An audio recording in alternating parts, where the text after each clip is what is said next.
신앙 고백하겠습니다.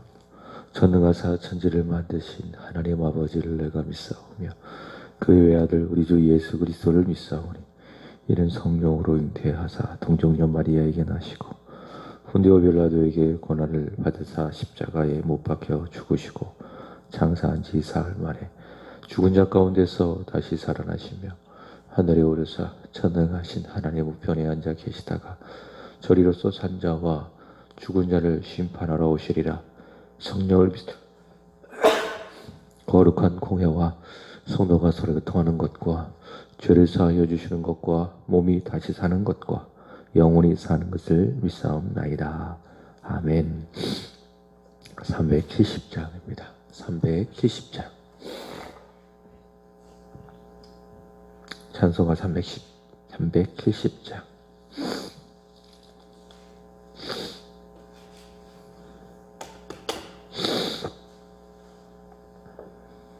주 안에 있는 나에게 딴 근심이 있으랴. 십자가 밑에 나가 내 짐을 풀었네. 주님을 찬송하면서 할렐루야 할렐루야. 내 앞길 멀고 험해도 나 주님만 따라가리. 그 두려움이 변하여 내 기도 되었고 전날의 한숨 변하여 내 노래 되었네. 주님을 찬송하면서 할렐루야 할렐루야. 내 앞길 멀고 험해도 나 주님만 따라가리. 내 주와 맺은 언약은 영불변하시니 그 나라 가기까지는 늘 보호하시네. 주님을 찬송하면서 할렐루야 할렐루야. 내 앞길 멀고 험해도 나 주님만 따라가리. 사도행전 23장입니다. 23절부터 35절까지입니다. 사도행전 23장 23절부터 35절까지입니다. 백부장 둘을 불러 이르되 밤 제3시에 가이사랴까지 갈 보병 200과 기병 70명과 창병 200명을 준비하라 하고, 또 바울을 태워 총독 벨릭스에게로 무사히 보내기 위하여 짐승을 준비하라 명하며, 또 이 아래와 같이 편지하니 일러스되 글라우디오 루시아는 총독 벨릭스 각하에게 문안하나이다. 이 사람이 유대인들에게 잡혀 죽게 된 것을 내가 로마 사람인 줄 들어 알고 군대를 거느리고 가서 구원하여다가 유대인들이 무슨 일로 그를 고발하는지 알고자 하여 그들의 공회로 데리고 내려갔더니 고발하는 것이 그들의 율법의 문제에 관한 것뿐이요 한 가지도 죽이거나 결박할 사유가 없음을 발견하였나이다. 그러나 이 사람을 해하려는 관계가 있다고 누간에게 일러주기로 곧 당신께로 보내며, 또 고발하는 사람들도 당신 앞에서 그에 대하여 말하라 하였나이다 하였더라. 보병이 명을 받은 대로 밤에 바울을 데리고 안디바드리에 이르러 이튿날 기병으로 바울을 호송하고 영내로 돌아가니라. 그들이 가이사랴에 들어가서 편지를 총독에게 드리고 바울을 그 앞에 세우니 총독이 읽고 바울더러 어느 영지 사람이냐 물어 길리기야 사람인 줄 알고 이르되 너를 고발하는 사람들이 오는 내 말을 들으리라 하고 헤롯궁에 그를 지키라 명하니라. 아멘. 제가 이제 세안교회에 오게 된 그런 시간도 이제 곧 1년이 다 되어져 갑니다. 이맘때쯤에 하나님께 열심히 기도했던 그런 기억이 있습니다. 막상 그곳에서의 사역을 정리하고 또 새로운 목회지로 가게 될 때에 마음속에 있는 그런 불안한 마음들이 있었습니다. 또 여러 가지 현실적인 염려와 걱정들, 이제 그런 것 앞에서 한 가정의 가정을 또 식구들을 책임져야 하는 그런 가장으로서 많은 그런 걱정 속에 하나님께 부르짖어 때로는 따지듯이 기도했던 철없는 저의 모습을 볼 수가 있었습니다. 그때 주님께서는 저에게 요한복음 4장 36절 그리고 38절의 말씀을 주셔서 세안교회로 올 수 있게 하여 주셨습니다. 그래서 1년 동안 세안교회에서 이 목회를 하면서 소위 말하는 추심이죠. 그 추심이 약해지고 또 때로는 현실의 불안과 또 걱정과 염려가 있을 때마다 저는 이제 그 말씀을 다시 한번 생각하고 또 그 말씀을 붙들고 추심을 다지게 되는 겁니다. 그리고 마음속에 믿게 되죠. 하나님은 반드시 이 말씀대로 이루어 주실 것이다. 하나님은 미쁘시니, 다시 말해 신실하시니 그 말씀대로 모든 일들을 이루어 갈 것이다 라고 하는 그런 확신, 마음의 확신을 갖게 되는 겁니다. 오늘 바울도 마찬가지입니다. 사도 바울에게는 주님의 말씀이 있습니다. 물론 그 말씀은 사도 바울이 3차 전도 여행을 마치면서 내가 이후에도 로마에 가서 로마도 보아야 하리라 라고 하는 그런 비전을 가졌지만 그 비전은 바울의 비전이 아니라 주님께서 바울에게 주신 비전입니다. 내가 예루살렘으로 가서 이후에 로마도 보아야 하리라 라고 하는 그 비전은 바울의 비전, 곧 주님께서 주신 비전이라고 할 수 있겠죠. 사도행전 23장 11절 이 말씀 어제도 말씀드렸고 또 그 전에도 말씀을 드렸지만 이 말씀이 참 은혜가 되는 겁니다. 물론 1차적으로는 사도 바울에게 주셨던 말씀이기도 하지만은 이 말씀을 읽는 저에게도 또 여러분들에게도 이 말씀은 참 은혜가 되는 겁니다. 그날 밤 고난의 그 깊은 밤 두렵고 또 떨리고 걱정이 되어지는 바로 그날 밤 주께서 바울 곁에 서서 이르시되 담대하라 내가 예루살렘에서 나의 일을 증언한 것 같이 로마에서도 증언하여야 하리라 하시니라. 이 말씀을 주님께서 바울에게 주셨기 때문에 바울은 이 말씀을 마음으로 깊이 담고 나는 절대로 로마에 갈 때까지 죽지 않는다라고 하는 그런 마음의 굳은 확신을 가질 수 있겠죠. 아무리 사람들이 바울을 죽이려고 해도 나는 절대로 죽지 않는다. 왜? 주님의 말씀이 있기 때문에 나는 로마에서 주의 일을 증언해야 되는 그 주님의 사명이 있기 때문에 나는 절대로 어떤 사람들의 위협과 또 공격에도 죽지 않는다라고 하는 마음의 큰 확신이 있게 되는 것입니다. 어제 새벽에 확인했지만 바울의 생질이죠. 바울의 생질, 그러니까 바울의 누이가 있었는데 이 바울의 생질을 통해서 유대인들이 먹지도 않고 또 마시지도 않고 바울을 죽이기로 결의한 유대인들이 바울을 죽이려고 하는 그런 암살의 음모가 있다라고 하는 그 사실을 바울은 알게 되어졌고 그것을 알게 된 바울의 생제를 천부장에게 보냅니다. 자, 그러자 천부장은 23절의 말씀을 보시면 백부장 둘을 불러 이르되 밤 제3시에 가이사랴까지 갈 보병 200명과 기병 70명과 창병 200명을 준비하라 하고 이렇게 이야기합니다. 천부장은 이런 군사적인 준비를 하게 되는 것입니다. 그래서 이 천부장은 총독부가 있는 가이사랴까지 군사력을 동원해서 공권력을 동원해서 바울을 송치하고, 그리고 가이사랴에 도착한 바울이 총독 벨릭스 앞에 서게 되었다라고 하는 것이 오늘 본문의 내용입니다.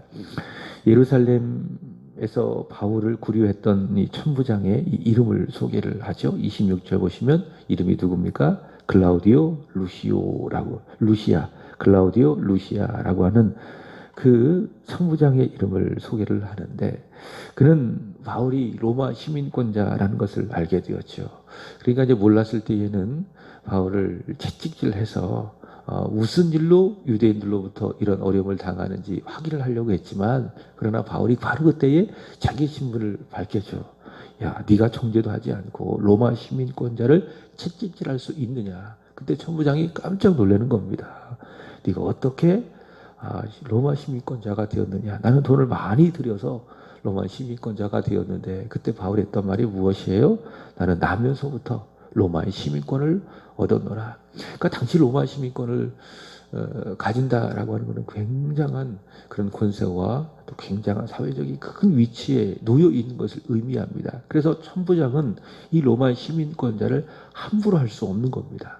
그래서 이 로마 시민권자인 바울을 보호하고, 또 예루살렘의 치안을 지키기 위해서 사도 바울을 지금 보호하고 있는 겁니다. 그러니까 철저하게 또 자신의 안위와 또 자신의 정치적이고 또 자신의 위치를 위해서 바울을 보호한 것뿐입니다. 로마 시민권자를 괜히 피해를 입힌다거나, 또 예루살렘의 어떤 시끄러운 유대인들로 말미암는 그 치안을 흐트러졌을 때에는 자기에게 찾아오는 그런 불이익이 있기 때문에 그는 어쩔 수 없이 사도 바울을 이런 많은 공권력을 투입을 해서 가이사랴까지 무사히 보호하게 할 수밖에 없는 것입니다. 그러나 우리는 이 말씀을 읽어가면서 비록 천부장은 자신을 위해서 또 자신의 그 사회적이고 또 정치적이고 이런 입장에서 바울을 보호하고 있지만은, 그러나 믿음을 가지고 있는 우리는 어떻게 믿습니까? 이 배후에는 예수 그리스도께서 사도 바울을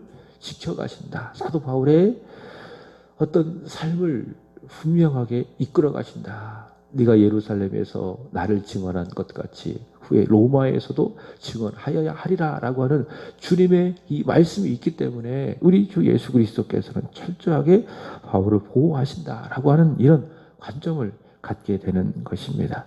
다시 27절 보시면은 이렇게 이야기합니다. 자, 이 사람이 유대인들에게 잡혀 죽게 된 것을 내가 로마 사람인 줄 들어 알고 군대를 거느리고 가서 구원하여다가, 이건 누가 했던 말이죠? 누가 하는 말이죠? 천부장 클라우디오 루시아가 총독 벨릭스에게 아주 소상하게 편지를 쓰는 겁니다. 이 바울에 대해서 로마 사람인 줄 알았다. 다시 말해 로마 시민인 줄 알았다. 그 다음에 28절 보시면은 유대인들이 무슨 일로 그를 고발하는지 알고자 하여 그들의 공회로 데리고 내려갔더니, 29절 보시면 고발했던 내용이 그들의 율법의 문제에 관한 것뿐이요 한 가지도 바울을 죽이거나 결박할 사유가 없음을 자기가 발견했다라고 이야기를 합니다. 바울은 확인된 것처럼 결박되었지만 그는 죽어야 되는 죄인이어야 할 이유는 없다라고 하면서 바울의 입장을 이 총독 벨릭스에게 이야기하게 되는 겁니다. 자기 입장이에요. 자기 판단이에요. 로마 시민권자이고, 또 이 사람은 자기가 보았을 때는 어떤 유대인들 자기의 어떤 율법적인 문제지 어떤 로마의 반기를 든다거나 또 예루살렘 안에 어떤 치안을 위협하는 그런 존재가 아니다, 죄가 없다라고 하는 그 사실을 총독 벨릭스에게 아주 소상하게 편지를 통해서 써주는 것을 볼 수가 있습니다. 그래서 이 배후에는 바울을 지키시고 또 보호하시는 주 예수 그리스도의 강력한 보호하심과 역사가 있다라는 것을 알 수가 있는 것이죠. 우리의 삶이 그래요. 우리 인생이 그래요. 우리가 알지 못하지만 지금까지 예수 그리스도께서는 저와 여러분을 지키시고 배후에서 이끌어 주셨습니다. 이것을 우리는 언젠가는 알게 될 거예요. 오늘도 그렇고 우리가 살아가야 될 모든 인생 가운데에 주 예수 그리스도께서 우리의 삶을 이끌어 주시고 보호해 주신다라고 하는 이 사실을 우리는 한순간도 잊지 말아야 할 줄로 믿습니다. 믿음의 사람 사도 바울은 바로 이러한 주님의 섭리, 이런 주님의 역사를 그 배우에서 하나씩 하나씩 이루어 가신다라는 것을 보고 확인하게 되는 것이죠. 그래서 그는 평안합니다. 마음이 평안하고 확신이 있습니다. 나는 죽지 않는다. 나는 죽지 않는다. 혹 내가 죽는다 할지라도 유대인들의 음모와 공격에 의하여서 내가 죽는다 할지라도 전능하신 하나님 아버지께서는 나를 살려주셔서 결국 어디까지? 로마까지 이끌어주셔서 거기에서 내가 주 예수를 증언하게 하실 것이다 라고 하는 바울은 그런 믿음의 마음에 확신이 있는 겁니다. 왜요? 주님 말씀이 있기 때문에. 주님의 말씀이 있기 때문에. 지난주 시편 3편의 말씀을 금요 기도회 때 전했죠. 사도 바울 사방으로 저기 많이 둘러싸여져 있는 그런 상황이 되었습니다. 여기 봐도 저기고 저기 봐도 저기고 시편 3편 1편에 그렇게 말하지 않았겠습니까? 그래서 그가 말합니다. 천만인이 나를 애워싸고 있다. 자, 그럼에도 불구하고 나는 두려워하지 않는다. 내가 편안히 눕기도 하고 자기도 하고 깨기도 한다. 왜 그러냐? 주 예수 그리스도께서 하나님께서 나를 지켜주시고 보호하여 주시기 때문에 그분의 꿈을 그분의 비전을 나를 통해서 이루어 가시기 때문에 나는 천만인이 나를 애워싸 나를 진쳐서 나를 공격한다 할지라도 나는 절대 두려워하지 않겠다. 이렇게 다윗은 고백하고 있는 것이죠. 바로 그런 다윗의 마음이 오늘 바울의 마음과 동일하다라고 하는 것입니다. 천부장의 이런 행정적인 조치, 공권력의 동원, 한 통의 편지, 이 모든 것 배후에 우리 주 예수 그리스도께서 자신을 지키시고 보호해 주신다라고 하는 그 사실을 보게 되는 거죠. 그러니 두려워하지 않는 거예요. 걱정하지 않는 거예요. 누구보다도 마음의 평안함과 안전함을 가지고 이 모든 상황을 보고 또 이 모든 상황 가운데 하나씩 하나씩 이끌어 가시는 그 주님께 자신의 모든 것들을 맡겨 드리게 되는 것입니다. 31절 이하의 말씀을 보시면 드디어 이 천부장의 이 보호를 받고 군사적이고 또 행정적인 보호를 받아서 바울은 가이사랴로 도착을 합니다. 33절 보시면은 이 천부장이 쓴 편지죠. 편지를 총독에게 주고 그럼 총독이 그 편지를 읽었겠지요. 그리고 바울이 그 앞에 세워진 것을 볼 수 있습니다. 여러분, 이 그림은 어떤 그림입니까? 마치 예수님께서, 죄 없으신 예수님께서 이 총독 빌라도 앞에서 신문을 받으시기 위해서 서 계신 그 모습을 그대로 이 사도 바울의 모습을 통해서 재현하고 있다라는 것을 보여주고 있습니다. 이것은 복음을 위해서, 주님을 위해서 살려고 하는 그 사람은 그리스도의 모습을 따라서 결국 고난의 길을, 좁은 길을 걸어갈 수밖에 없다라는 사실을 보여주는 그림. 그것이 바로 33절 이하의 바울을 그 앞에 세우니. 그러니까 그리스도의 모습을 그대로 사도 바울은 지금 재현하고 있는 거예요. 죄 없는 예수님 총독 앞에서 마치 죄인의 모습으로 서 있으셨습니다. 바로 그 모습을 오늘 그대로 사도 바울은 자신의 인생을 통해서 재현하는 것을 볼 수가 있습니다. 이게 누구냐? 이게 그리스도인이에요. 그리스도인은 그리스도께서 사셨던 것처럼 자신도 그대로 그 삶을 재현하는 사람. 그 사람이 누구다? 그리스도인. 바로 그 모습을 통해서 세상은 누구를 봅니까? 예수 그리스도를 보는 거예요. 아, 주님께서 저렇게 사셨구나. 예수님이 살아계셨다면 바로 저런 모습이었구나. 우리나라 교회 역사 속에서도 손양원 목사님이 계시지 않겠습니까? 사랑의 원자폭탄이라고 할 만큼 엄청난 사랑을 보여주심으로 말미암아 한국교회 역사 속에서 그런 훌륭하고 또 존경받는 목사님은 없을 거예요. 그런 손양원 목사님의 모습을 통해서 믿지 않는 사람들조차도, 물론 믿는 사람도 그렇습니다. 누구를 봅니까? 아, 예수님. 예수님이 살아계셨다면 바로 저런 모습이지 않을까 보고 확인하게 되는 겁니다. 오늘 사도 바울이 그렇죠. 총독 앞에 서 있는 그 모습, 바로 그리스도 예수의 모습을 그대로 재현하고 있는 것이고, 또 바울의 이 모습은 고난의 길을 가고 있는 모습이에요. 고난과 또 주를 위한 그 십자가, 그 십자가의 길을 걸어가고 있는 모습을 볼 수가 있습니다. 사도 바울은 골로새서 1장 24절에서 이렇게 이야기합니다. 나는 이제 너희를 위하여 받는 괴로움을 기뻐하고 그리스도의 남은 고난을 그의 몸된 교회를 위하여 내 육체에 채우노라.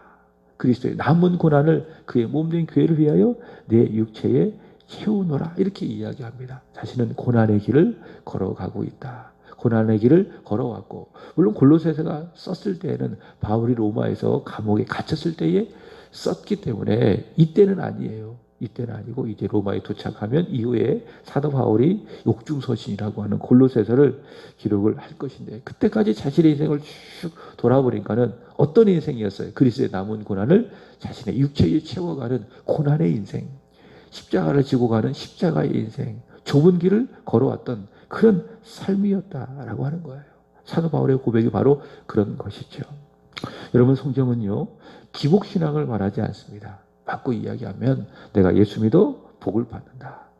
여기서 말하는 복이라고 하는 세상적인 복을 말하는 거예요. 내가 예수를 잘 믿으면 돈도 많이 소유하게 되어지고 또 건강하게 되고 우리의 자녀들도 잘 되고 또 우리의 사업도 잘 된다. 이 기복신앙을 말하고 있지 않습니다. 이것은 한국의 이 토속적인 그 신앙과 밀착을 해서 복음이 잘못 설명되어지고 있는 거예요. 여러분, 예수 믿으면 잘 됩니까? 예수 믿으면 무조건 복을 받습니까? 그건 아니에요. 오히려 예수 믿으면 어려워요. 고난의 연속이에요. 성경이 그것을 말하고 있지 않습니까? 그래서 사도 바울이 말하기를 그리스도께서 우리에게 은혜를 주신 것은 다만 그를 믿을 뿐만이 아니라 그를 위하여 고난도 받게 하려 하심이라. 예수님께서도 우리에게 말씀하셨지요. 마태복음 16장 24절 보시면은 아무든지 나를 따라오려거든 자기를 부인하고 자기 십자가를 지고 나를 따를 것이니라. 그러니까 예수 믿는다라고 하는 것은 바로 그런 삶이에요. 오늘 바울처럼. 그리고 예수님께서 이 세상에서 살아가셨을 때에 그랬던 것처럼 고난의 길을 가는 거예요. 십자가 지고 죽음을 각오하고 주님을 따라가는 거예요. 그런 과정 속에서 하나님께서는 특별한 그의 섭리 가운데 우리에게 복을 줄 수 있어요. 때는 건강도 주실 수도 있고, 그리고 자녀가 잘 되는, 또 일도 잘 되어지는 그런 복을 하나님의 뜻과 섭리에 따라서 십자가 잘 지라고 때로는 줄 수가 있어요. 그러나 그게 목적이 아니라는 겁니다. 그리스도인으로서 그리스도인의 삶을 살아가는 거기에는 어려움이 있고 고난이 있다. 복 자체가 우리가 예수 믿는 목적이 되어서는 안 된다. 어떻게 하면 내가 주님을 위해서 살아갈 수 있을까? 나의 삶을 드리고 나의 인생을 드리고 나의 소유를 드리면서 어떻게 하면 주를 위해서 살아갈 수 있을까? 고난도 불사하고 주님을 위해서 끝까지 십자가 지는 것이 뭐냐? 그것이 바로 내가 예수를 믿는 이 세상의 삶이다라는 거예요. 그것을 바울은 잘 보여주고 있는 겁니다. 총독 앞에 세워진 그 바울, 예수 그리스도의 모습을 그대로 재현하고 있는 것이죠. 34절 보시면은 총독이 그 편지를 읽었어요. 그리고 뭐라고 이야기합니까? 바울더러 어느 영지 사람이냐? 너는 어느 곳에 소속된 사람이냐? 묻는 겁니다. 그랬더니 바울이 뭐라고 이야기합니까? 길리기아 사람입니다. 이렇게 이제 자신의 소속을 대답을 하고 있습니다. 이것은 여러분, 육체적인 면, 물리적인 면에서 사도 바울이 나는 로마 시민권자이고 그리고 길리기아 사람입니다. 자신의 소속을 설명을 하고 있지만 영적인 측면도 이 말씀을 통해서 확인할 수 있다. 여러분, 믿지 않는 사람은 다 소속이 있어요. 어느 사람이든지 간에 다 소속이 있어요. 믿지 않는 사람은 어느 소속입니까? 예수님께서 요한복음 8장 44절에 보시면 이렇게 이야기하셨어요. 너희가 마귀에서 났다. 너희 아비는 마귀다. 바꿔 이야기한다면 예수 믿지 않는 모든 사람은 다 어디 소속이에요? 마귀에게서 나서 마귀의 소속이에요. 그래서 이 세상을 살아가면서도 마귀에 소속되어서 마귀의 지배를 받으며 살고 있기 때문에 그게 뭐예요? 그게 지옥이에요, 지옥. 그리고 죽어서도 어디 갑니까? 지옥에 가요. 그러니까 아무리 많은 재물을 소유하고 또 사회적으로 명예가 있고 또 많은 이 세상의 부유함들을 누리며 살아간다 할지라도, 세상의 많은 좋은 혜택들을 아주 부유하게 누리며 살아간다 할지라도 그 속에 예수 생명이 없으면 그 사람은 마귀에게 속한 사람, 그게 지옥이에요. 지옥. 그리고 죽어서도 어디 갑니까? 지옥 가는 거예요. 여러분, 어제 그 삼성 이건희 회장이 세상을 떠나지 않았겠습니까? 물론 이제 몇 년 전부터 이 정신적으로는 이미 죽은 사람이에요. 그래서 식물 인간으로 살다가 결국 어전에 생물학적인 생명이 이제 끝이 났는데, 이제 그것을 쭉 보면서 그 많은 재산 무슨 의미가 있겠는가? 그 많은 명예, 돈과 함께 그가 평생을 누렸던 그 많은 명예 무슨 유익이 있겠는가? 예수 생명 없으면 어떻게 돼요? 아무 의미가 없어요. 예수 믿지 않으면, 다시 말해 마귀에 소속되어 있으면 그가 이 세상에 누렸던 그 부요함, 또 남겼던 재산 무슨 소용이 있겠어요.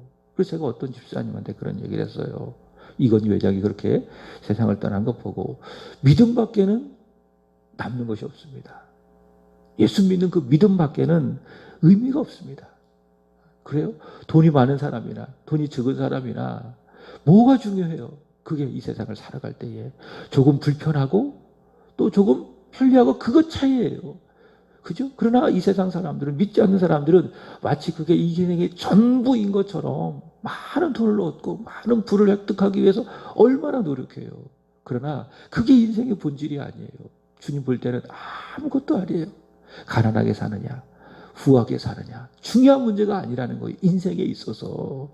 그러나 믿지 않는 사람들은, 심지어 믿는 사람들은 그게 인생의 본질이고 중요한 문제라고 생각해서 그것만 쫓기 위해서 얼마나 헛되게 의미 없이 살아갑니까? 여러분, 우리 인생의 가장 중요한 건 뭐냐? 믿음이에요. 믿음. 내가 예수를 믿어 예수께 소속되어져 있다. 나는 주께 속한 자라. 나는 그리스도 예수 안에 있는 사람이다. 라고 하는 그 믿음을 가지고 이 세상을 살아가는 거예요. 그게 뭐예요? 그게 천국의 삶이에요. 내가 예수께 소속되어 있으면, 오늘 바울처럼 그리스도 예수 안에 소속되어 있으면 나는 길리기아에 속한 사람입니다. 자신의 소속을 분명히 밝히면서 내가 예수 그리스도께 속한 사람입니다 라는 분명한 믿음을 갖고 예수께 붙들려 살아갈 때, 그게 뭐예요? 그게 천국이에요. 천국의 삶이에요. 비록 오늘 사도 바울처럼 결박되어 있고 억울하게 죄인의 모습으로 총독 앞에 서 있고 고난을 받고 있지만은, 지금 사도 바울은 그리스도 예수 안에 속해 있기 때문에 천국의 삶을 살아가게 되는 것이고, 죽어도 어디 가요? 천국에 가요. 그러나 예수 안에 없으면은, 마귀에게 소속해 있으면 아무리 이 세상에서 부유하고 또 귀한 것들을 많이 누린다 할지라도, 사람들로부터 존경과 사랑을 한 몸에 받는다 할지라도, 그 속에 예수가 없으면은, 예수께 소속되어 있지 않으면은 그게 지옥이고, 죽어서도 어디 가요? 지옥 가는 거예요. 믿음밖에 없어요. 예수 그리스도를 믿는 믿음이 최고입니다. 여러분, 예수께 속한 자임을 믿으시고, 여러분 오늘 하루도 천국의 삶을 누리며 살아가게 되기를 바랍니다. 예수 그리스도의 말씀을 듣고, 그분께서 나의 인생을 이끌어 가시는구나, 이게 천국이지, 이렇게 고백하며 믿고 실감하며 오늘도 주님을 위해서 살아가는 복된 하루가 되시기를 축복합니다. 기도하겠습니다. 살아계신 주님, 오늘도 새벽을 깨워 말씀을 듣고 찬양하며 기도하며 하루를 시작하게 하여 주시니 감사합니다. 저희들 마귀에게 속하지 아니하고 예수께 속하여 예수의 지배를 받으며 예수 생명을 따라 이 세상의 천국의 삶을 살게 하여 주셔서 감사합니다. 비록 건강하지 못하고 또 세상적으로 부족하고 또 여러 가지 아쉬운 점이 인생에 있다 할지라도, 하나님, 그것은 절대로 우리 인생을 불행하게 만드는 것이 아닙니다. 진정한 불행은 예수 생명이 없음을, 세상에 속한 자임을 알게 되는 것, 그것이 바로 진정한 불행을 우리는 믿습니다. 하나님, 예수 안에 속한 자로서 예수께서 허락하시는 복을 마음껏 누리며 이 세상에서 천국의 삶을 살아가는 믿음의 사람, 예수의 사람 되게 하여 주시옵소서. 오늘 하루도 주님께서 우리의 인생을 굳게 붙들고 있음을 믿게 하여 주시옵소서. 일어난 모든 일들 우연이 아니라 나를 지키시고 나와 동행하시는 우리 주 예수 그리스도의 섭리와 역사가 있음을 보게 하시고 실감하게 하여 주시고, 그분의 일하심을 따라 우리 또한 함께하며 그분의 말씀에 순종하며 살아도 주님을 위하여 죽어도 주님을 위하여 죽게 하여 주시옵소서. 하나님, 오늘은 일구역을 위하여 기도드립니다. 이성희 집사님, 남이 진홍 보나 본경 은솔, 조동희 최호미 집사님, 현준 예준 보배 이필려 집사님, 예성 예찬, 하나님 이들을 기억하여 주시고 예수 그리스도께 속한 자녀, 가정, 그리고 일터 되게 하여 주옵소서. 주 예수의 지배를 받으며 그의 말씀을 듣게 하여 주시고 순종하게 하여 주시고 그리하여 천국의 삶을 재현하고 또 누리는 믿음의 사람, 축복의 사람 되게 하여 주시옵소서. 하나님, 일구역의 부흥이 하나님 나라의 부흥이 되게 하여 주시고 하나님, 우리 세한교회의 부흥이 되게 하여 주시옵소서. 오늘도 하나님 앞에 기도하시는 분들 위해 하나님의 성령의 기름을 부어 주옵소서. 성령 충만하게 하여 주옵소서. 기도하는 이 시간이 주님을 만나는 주의 은혜를 경험하는 천국이 되게 하여 주시옵소서. 구주 예수 그리스도의 이름으로 기도합나이다. 아멘. 하늘에 계신 우리 아버지여, 이름이 거룩히 여김을 받으시오며 나라에 임하옵시며 뜻이 하늘에서 이루어진 것 같이 땅에서도 이루어지리라. 오늘날 우리에게 일용할 양식을 주옵시고 우리가 우리에게 죄 지은 자를 사하여 준 것 같이 우리의 죄를 사하여 주옵시고 우리를 시험에 들게 하지 마옵시고 다만 악에서 구하옵소서. 되게 나라와 권세와 영광이 아버지께 영원히 쌓옵나이다.